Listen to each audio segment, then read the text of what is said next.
नमस्कार दोस्तों, ये एमएफटी के क्वेश्चंस हैं। देखिए इसके क्वेश्चंस के सॉल्यूशंस थोड़े लेंदी हैं। तो जैसे फर्स्ट क्वेश्चन है कि a charge q is divided between 2 point charges. Supposing एक चार्ज है प्लस q1, एक चार्ज है प्लस q2। तो इसमें जो एक चार्ज q है इसको डिवाइड करना है दोनों पॉइंट चार्जेस में। So what should be the values of these charges on the object so that the force between them is maximum. देखिए फोर्स बिटवीन टू चार्जेस जो होता है सेपरेटेड बाय डिस्टेंस, वो क्या होता है? Force between two charges q1 q2 separated by a distance r, वो क्या होता है? 1/4 pi epsilon naught 1/4 pi epsilon naught. नहीं सॉरी, ये नहीं होता। ये होता है q1 q2 by 4 pi naught r² into unit vector r a r. Let the two objects be A and B. मान लो दो ऑब्जेक्ट्स ए एंड बी है। Let the charge on A is, मान लो कि मैं इसमें से कर लेती हूँ। Let the charge on A is कितना है? क्यू है। अगर ए पर चार्ज क्यू है तो चार्ज इस पर कितना चार्ज होगा? क्यू बी पे इसका होगा क्यू माइनस स्मॉल क्यू। तो force between the two objects क्या होंगे? Force between the two objects A B, it will be Q A Q B upon 4 pi r²। तो क्यू ए पे charge कितना है? Small q. क्यू बी पे charge कितना है? Q minus small q upon 4 pi r²। For the force to be maximum we differentiate the above with respect to Q and equate it to 0। अब आप इसमें देखो क्या होगा? D F A B by D q is equal to 0, which implies ये value होगी 1/4 पाई r² is equal to क्या हो जाएगा? इस जब आप इसको डिफ्रेंशिएट करोगे तो क्या होगा? D Q by D Q into Q minus Q equal to 0। यहाँ पे देखो D by D Q into यहाँ पे Q into small Q minus क्यू² इक्वल टू 0। फिर यहाँ पे Q minus 2q is equal to 0, which implies q is equal to 2q। तो यहाँ पे small q is equal to q upon 2। तो charge q must be q/2 for the force between the two objects to be maximum. ठीक है, तो यहाँ पे ये हो जाएगा फर्स्ट क्वेश्चन। नेक्स्ट क्वेश्चन है, consider the following statements regarding a conductor and free space boundary. First है, no charge and no electric field can exist at any point within the interior of a conductor. Second, the charge may appear on the surface of a conductor. तो ये दोनों ही statements जो हैं, ये सही हैं, ये आपका ठीक है। इसमें देखिए इलेक्ट्रिक एंड मैग्नेटिक फील्ड, आप याद रखिए electric and magnetic field inside the conductor is 0. Net charge density inside the conductor is 0 and any net charge is present on the surface of conductor only. Net charge density, जो net charge density है आपका inside the conductor वो 0 होता है and any net charge is present on, कोई भी जो net charge होगा it will be present on the surface of conductor only. तो an ideal conductor always has an equipotential surface. कोई भी जो आइडियल कंडक्टर होगा it will always have an equipotential surface. Outside the conductor there is a field present. ठीक है, अब आप इसमें देख लीजिए, जैसे मान लीजिए आपका ये एक कंडक्टर है, इसमें जो चार्जेस होंगे it will B outside the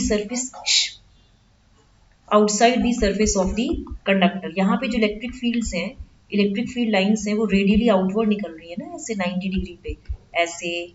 और फिर ये क्या है आपका? कंडक्टर ही तो है।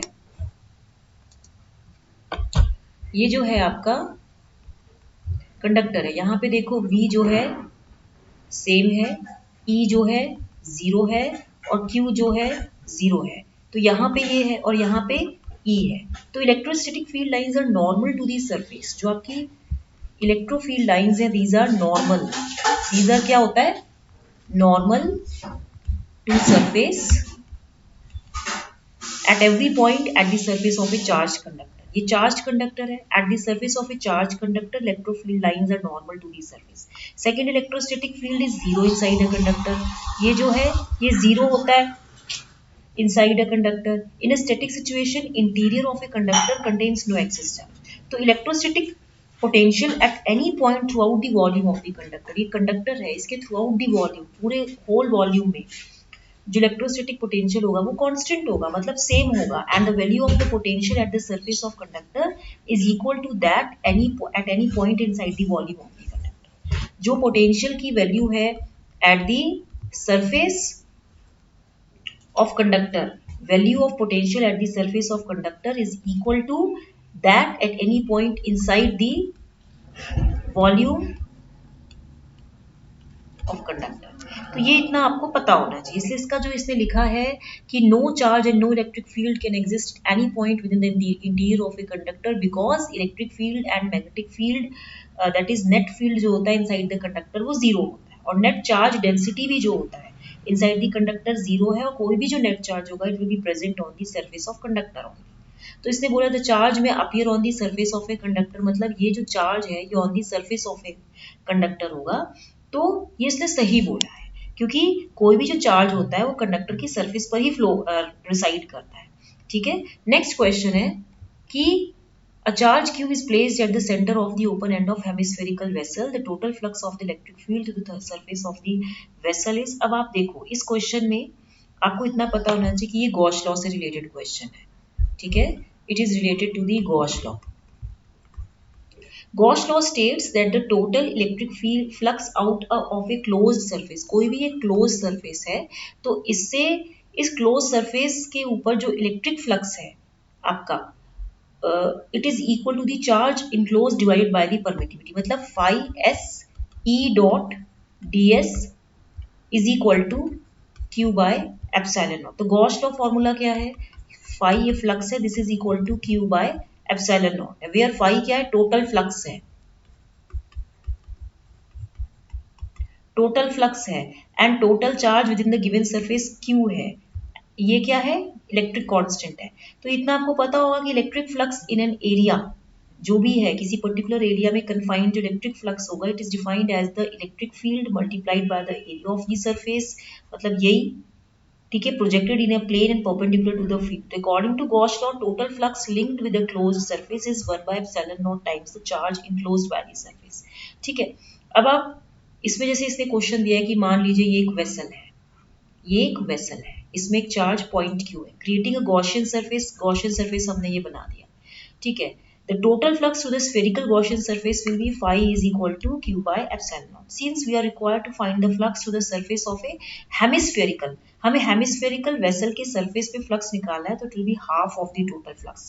That means phi of vessel this will be equal to half of q by epsilon naught। तो आपका आंसर क्या होगा, सेकेंड ऑप्शन होगा।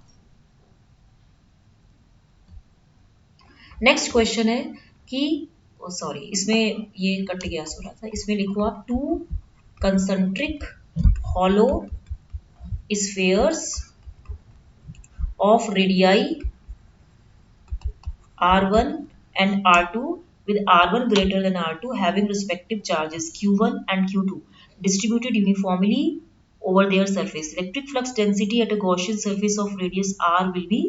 देखिए इसमें गॉस लॉ क्या स्टेट करता है, मैंने आपको बताया कि net electric flux to a close surface is equal to the charge enclosed by. That means मैंने आपको बताया कि phi S E dot D S is equal to Q by epsilon naught, क्योंकि since d is equal to epsilon naught E. ठीक है, तो यहाँ पे जो phi S D dot D S है this is equal to Q होता है। D is the electric flux density. Calculation क्या है अब आपकी कि आपको ये कैलकुलेट करना है कि जैसे मान लीजिए टू कंसेंट्रिक स्फीयर से कह रहा था, तो एक तो आपका रेडियस हो गया R2, इसको लेके आपने एक स्फीयर बनाया, सॉरी ये जैसा भी स्फीयर है, फिर एक आपका हुआ R1, इसको लेके आपने दूसरा स्फीयर बनाया। ठीक है, अब यहाँ पे क्या है कि मैंने एक बीच में डॉट खींच दिया है ऐसे ही। ठीक है, अब इसमें देखिए ये जो चार्ज है यहाँ पे चार्ज Q1 है, यहाँ पे चार्ज Q2 है, तो taking a sphere symmetrically place somewhere in between these two spheres, दोनों स्फीयर्स के बीच में सिमेट्रिकली हमने एक स्फीयर ले लिया है एज अ गॉसियन सरफेस। तो इसको क्या लिख सकते हैं, phi s d dot ds is equal to q enclosed, right? तो for a spherical Gaussian surface at R, the charge enclosed by it is q2। देखो ये आपका जो ये R2 है, ये R1 है, तो क्योंकि for a spherical Gaussian surface at small r कौन सा है आपका, ये वाला जो ये डॉटेड लाइन से लेके सेंटर तक का रेडियस है। For a spherical Gaussian surface at r, the charge enclosed bye it is, वो चार्ज कितना है, Q2 है, जो फॉर ये स्फेरिकल गॉसियन सरफेस है। तो for a spherical Gaussian surface at r, charge enclosed bye it is Q2। तो because of the inside sphere R2, ये जो इसका इनसाइड स्फीयर है वो R2 है ना, तो यहाँ पे आप क्या लिख सकते हो कि phi s d dot ds is equal to Q2। तो यहाँ पे आप देखो d dot 4 pi r square and this is equal to Q2। तो यहाँ पे आप देखो कि d is equal to Q2 by 4 pi r square। यहाँ पे यूनिट वेक्टर AR हो गया, तो AR एक यूनिट वेक्टर है रेडियली आउटवर्ड, तो इसका जो राइट आंसर होगा वो क्या हो जाएगा, Q2 by 4 pi r square small r। Question क्या पूछा था इसने कि R2 two concentric hollow spheres of radii R1 and R2 जिसका radius R1 greater than R2 है, having respective charges Q1 and Q2 distributed uniformly over their surface. तो इसने पूछा electric flux density at a Gaussian surface, इन दोनों के बीच में बनेगा ना, ठीक है। नेक्स्ट क्वेश्चन है आपका, Which of the following is true about electric field boundary conditions? देखिए इसमें इलेक्ट्रिक फील्ड बाउंड्री कंडीशंस में क्या है आपका, जो ये जो आपको क्वेश्चन दिया है इसमें आप देखिए ई फील्ड जो होता है, E field it is perpendicular to conductor only, it is perpendicular to conductor only in static conditions, केवल स्टैटिक कंडीशंस में ही ये उसके परपेंडिकुलर होता है। Normal component of electric field जो होता है, नॉर्मल कंपोनेंट जो इलेक्ट्रिक फील्ड का होता है, इट इज डिसकंटिन्यूअस, ये डिसकंटिन्यूअस होता है across the boundary surface, across the boundary surface, across the boundary interface, ठीक है। And as a result electric field as a whole is also discontinuous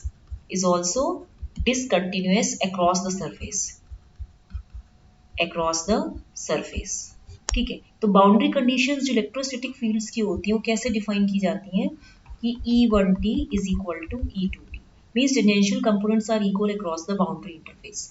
फिर D1n minus D2n is equal to rho s। For charge free conditions, for charge free conditions आपके पास क्या होगा, जो आपका surface density होगा वो जीरो होगा, तो यानी कि जो आपका D1n है माइनस D2n है वो जीरो है, विच इम्प्लाइज कि जो आपका D1n है this is equal to D2n है। तो दिस इंडिकेट्स कि जो नॉर्मल कंपोनेंट है इलेक्ट्रिक फ्लक्स डेंसिटी का वो कंटिन्यूअस है, ठीक है, but the normal component of electric field is discontinuous and unequal, क्योंकि इसमें dn1 minus dn2 equal to rho s है ना, जो नॉर्मल कंपोनेंट इलेक्ट्रिक फील्ड का है वो डिसकंटिन्यूअस है एंड अनइक्वल है। तो आपका राइट आंसर कौन सा होगा, the tangential component of electric field is always equal across the boundary interface, the normal component of electric field is always equal across the boundary, ये गलत है। The electric field is continuous across the charge free boundary interface, ये भी गलत है ना। इसने क्या पूछा, which is true, all the E field is perpendicular to conductor irrespective of whether the charges are static और मूविंग, ये फॉल्स है। जब चार्जेस स्टैटिक होंगे, कांस्टेंट होंगे, मूव नहीं करेंगे, तभी वो इलेक्ट्रिक फील्ड परपेंडिकुलर होगी कंडक्टर की।